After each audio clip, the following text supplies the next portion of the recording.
It says here, Garma stood by Villela and even asked then Davao City Mayor Rodrigo Duterte not to banish her husband from the Davao region. Is that correct?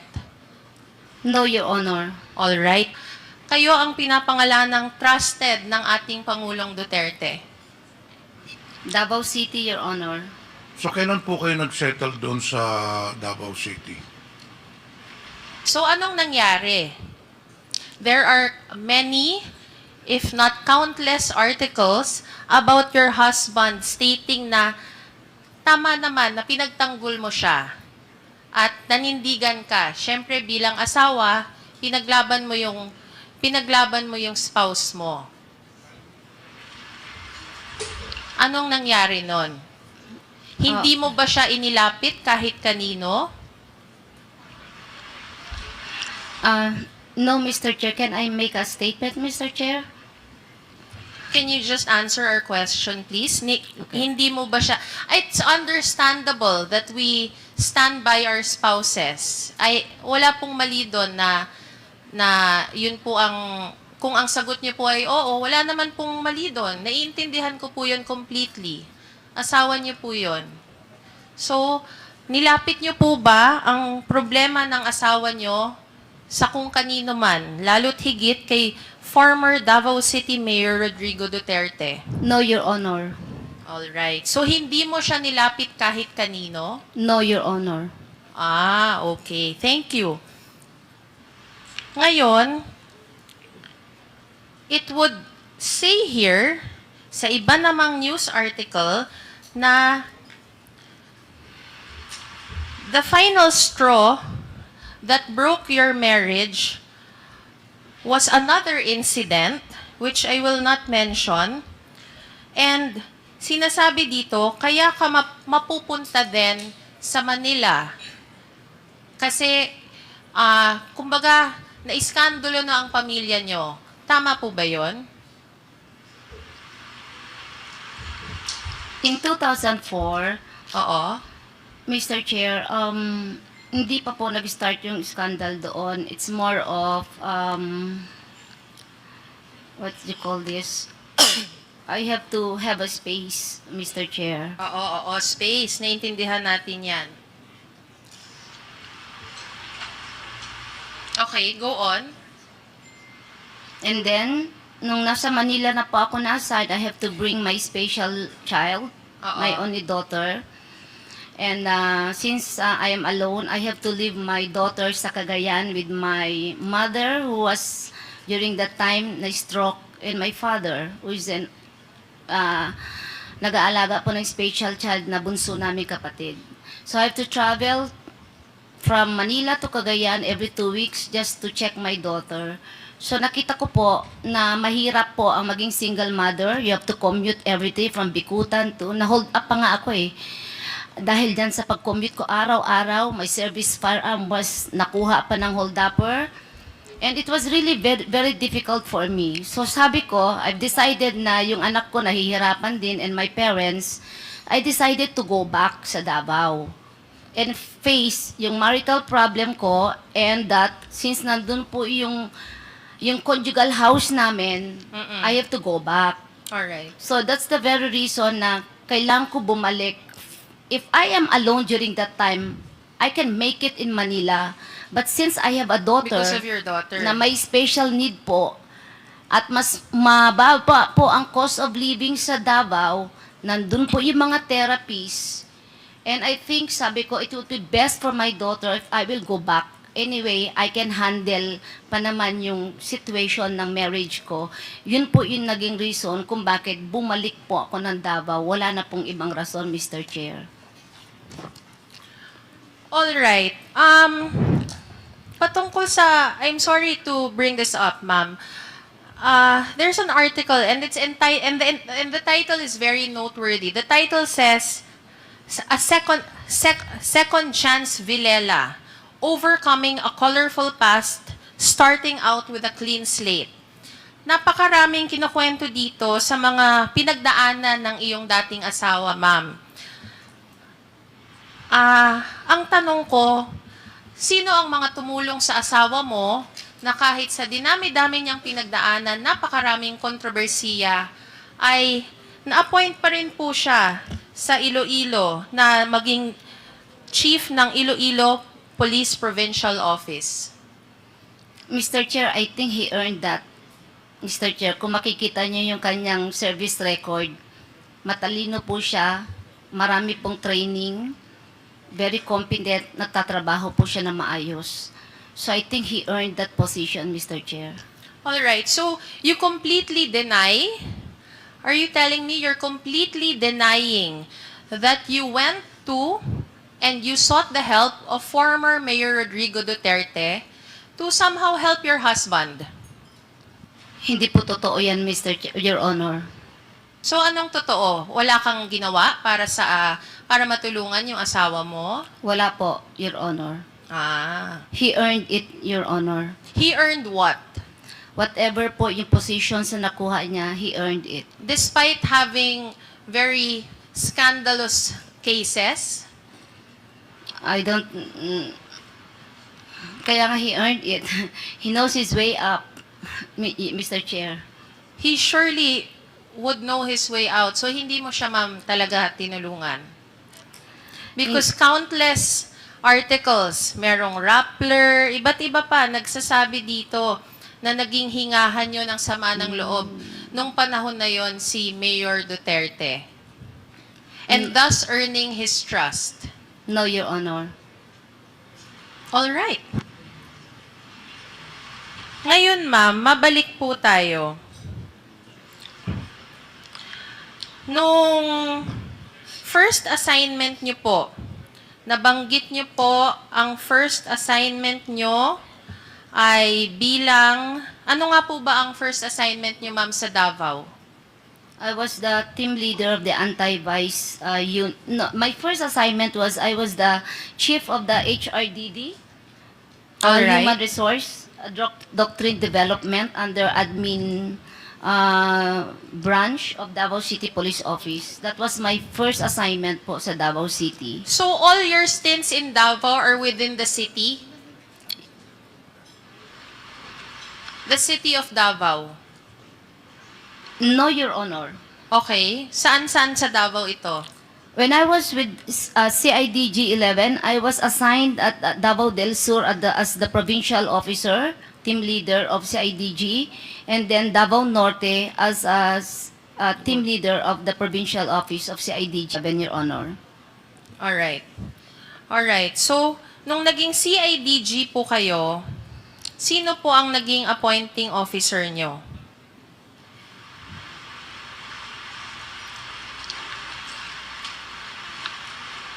I cannot recall anymore, Your Honor, who issued the order. The order came from Camp Crame, Your Honor. I was relieved from Region 11, reassigned to CIDG, Your Honor.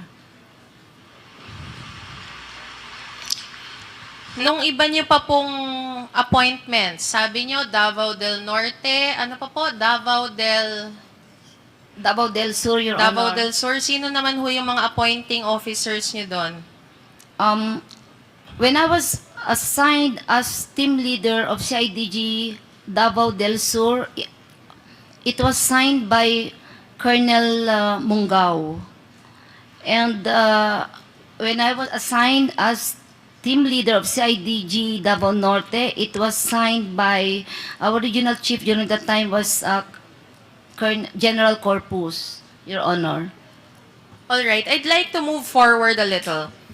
And then, there will be a time that in 2017, you will be assigned as the director ng CIDG ng Region 7. Am I correct?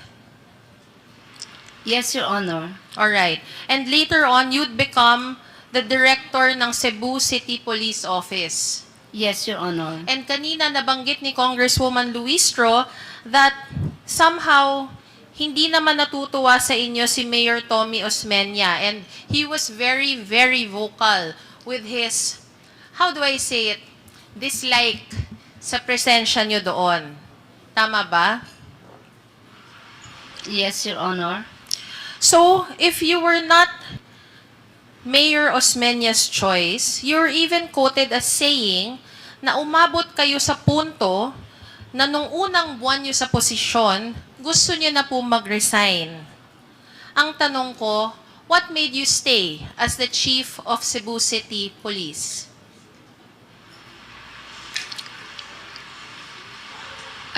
Mr. Chair, I don't quit when a position was given to me, even in my most difficult time.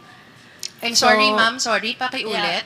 Your Honor, hindi po ako nagki-quit. Kung binigyan pa ako ng task na medyo na-challenge po ako. The position was offered to me by General De Bolsinas. I have high regards and respect to him. Yes. So when the position was offered, sabi ko, okay sir, OIC lang po ako, never po ako tinanggap as director. So until I retired, officer in charge lang po ako, Mr. Chair, Your Honor. Alam mo, ma'am, saludo ko sa inyo kasi kahit hindi maganda yung relasyon nyo kay Mayor Osmeña, nagstay kayo kasi napakahirap yon para sa ating mga kapulisan na hindi sila gusto nung kanilang local chief executive. Napakahirap po makipag-coordinate, magtrabaho nang hindi ka talaga gusto at nagpapa-interview pa yung mayor ng kanyang dislike sa inyo. Kaya napakahusay niyo po. Ang tanong ko, ma'am, nung panahon na po yun na nasa Cebu ka, sino-sino po ang mga sumusuporta sa mga programa niyo noon sa Cebu? Total, the mayor wasn't cooperative with you. Yeah. Our regional director, who was General De Bolsinas. Si De Bolsinas yung naging SPD nung una, naging NCRPO? Yes, and there was, yes, Your Honor. Oo, tama. Yes, Your Honor. Naging PNP chief ba? Naging chief PNP rin, tama? Yes, Your Honor. And then, ma'am, ang tanong ko, there is another Rappler article about you. And the title, let's just base it on the title. The title says, Cebu City Police Chief Royina Garma, Mayors Hated, Duterte's Trusted. May I ask you, why would the article give such a bold title? Bakit po kaya kayo ang pinapangalan ng trusted ng ating Pangulong Duterte? I do not know, Your Honor. It's impossible that you don't know the answer to that question. Bihira po mabanggit na ang isang tao ay ganun-ganun na lang ang pagtitiwala at ganun na lang ang sinasabi sa mga news articles about you. Na the news articles specifically say na kung ano man ang galit sa inyo ng mayor ng Cebu City nung time na yon, gano'n na lang talaga ang tiwala sa inyo ng Pangulo. Kaya ka nagstay doon. Bakit po kaya, ma'am? Mr. Chair, I do not know why that writer wrote those articles, Mr. Chair. Ang dami palang mali na na-google ko, ano? Alright.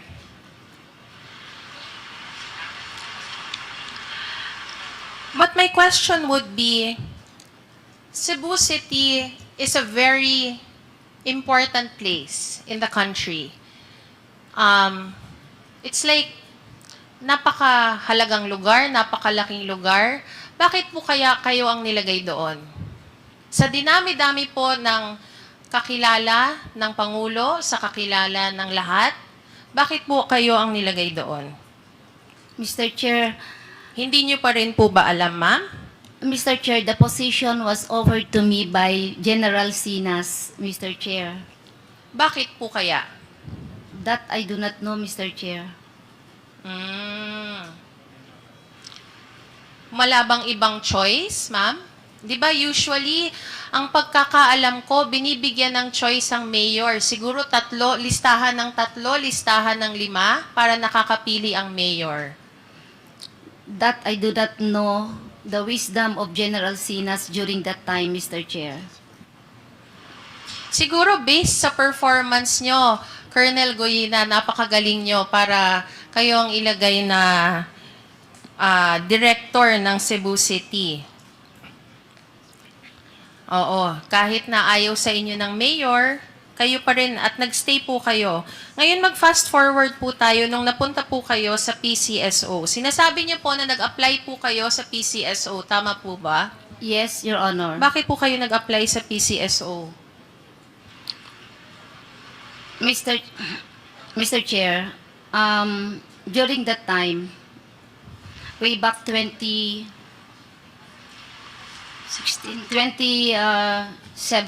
po, prior to that, my daughter was diagnosed with dyslexia, bipolar po siya. Okay. And nagkaroon po ng problema sa school. I was the regional chief of CIDG 2017, that was August. Nakaproblema po siya, I have to pull her out from school. All right. Na homeschool po siya, dinala ko po siya sa CIDG para maalagaan ko po siya. Kasi hindi ko siya pwedeng iwan sa father ko, he's old already. And my brother is a special child. It is too much for my father, who's 75 years old.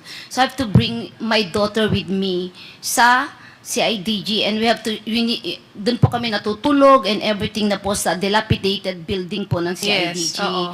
So I realized that which is better, my career or my daughter. So sabi ko, option ko yung daughter ko, sabi ko. So during that time, nag-iisip na po ako to leave the service and maybe find a less demanding job. Kasi very demanding po ang police work. Alright, ma'am. Naiintindihan po kita. I mean, everyone has, naiintindihan natin yan na, you had to take care of your family. But of all agencies, bakit po Yeah. PCSO yung napili nyong applyan? Yeah, Napakarami naman pong ibang pwede nyong applyan na trabaho. Bakit po PCSO? And hindi po ba kayo, tulad ng sinabi ng iba, na nanghinayang dun sa tenure nyo? Yeah. Actually, Mr. Chair, during that time, there are already news about the allegation of corruption sa PCSO. So nung babasa po ako ng article, sabi ko, tignan ko nga ang charter, inaral ko po ang charter ng PCSO. So nakita ko, dalawa lang ang primary work ng PCSO. That is lottery and charity. Sabi ko, kaya ko gawin ito.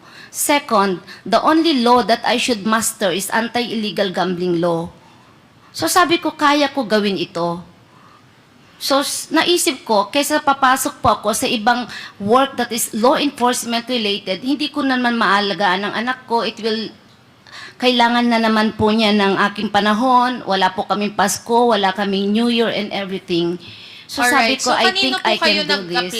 Paano po kayo nag-apply sa PCSO? I submitted my letter. Paano po ba yon? Kasi I'm very curious. I'm sincerely curious how one applies.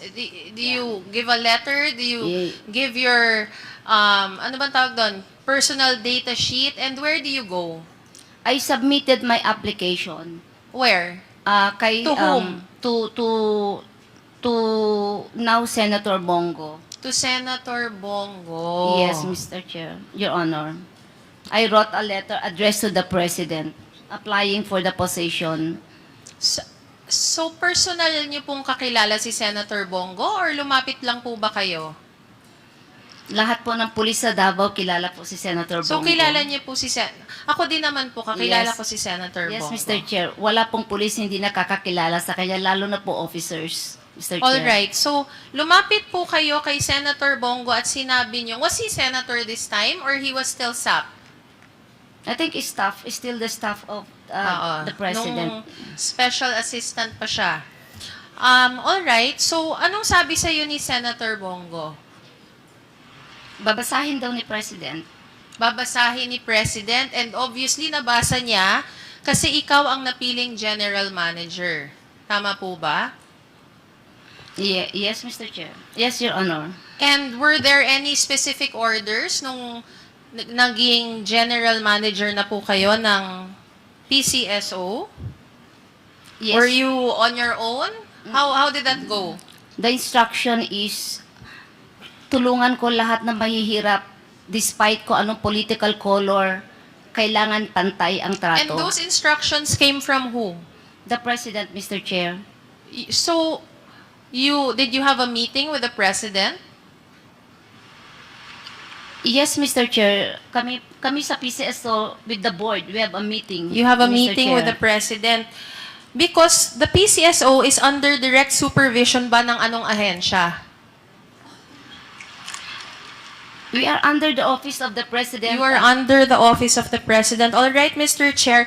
I Chair. believe I've established a lot of from the various positions held by Colonel Garma, and I look forward to learning more during this hearing about the actual depth and intricacies of her relationships with the numerous resource persons who have mentioned her in the countless hearings. Thank you, Mr. Chair, and I yield to the next Mr. Chair. interpolator. Okay, Thank you. thank you, Congresswoman. Yes, Mr. Chair. Ano po yung kaso niya?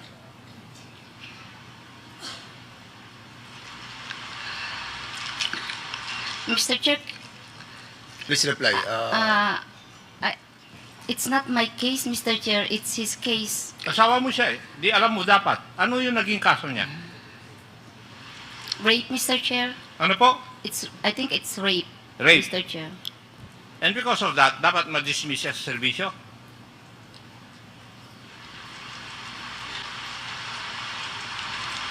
If found guilty, Mr. Chair.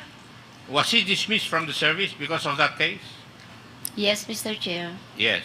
Hindi ka humingi ng tulong kasi ang tanong ni Honorable Luis Tro at si Honorable Zamora kung humingi ka ng tulong eh. Ang sagot mo, hindi. So you never asked help. No, Mr. Chair. Okay. Can I explain further, Mr. Chair? Chairman. Mr. Chair? Please limit your answer on the question Yes. and the query of the Yes. interpolator, Yes. since the question is on that issue. Yes, So Mr. Chair.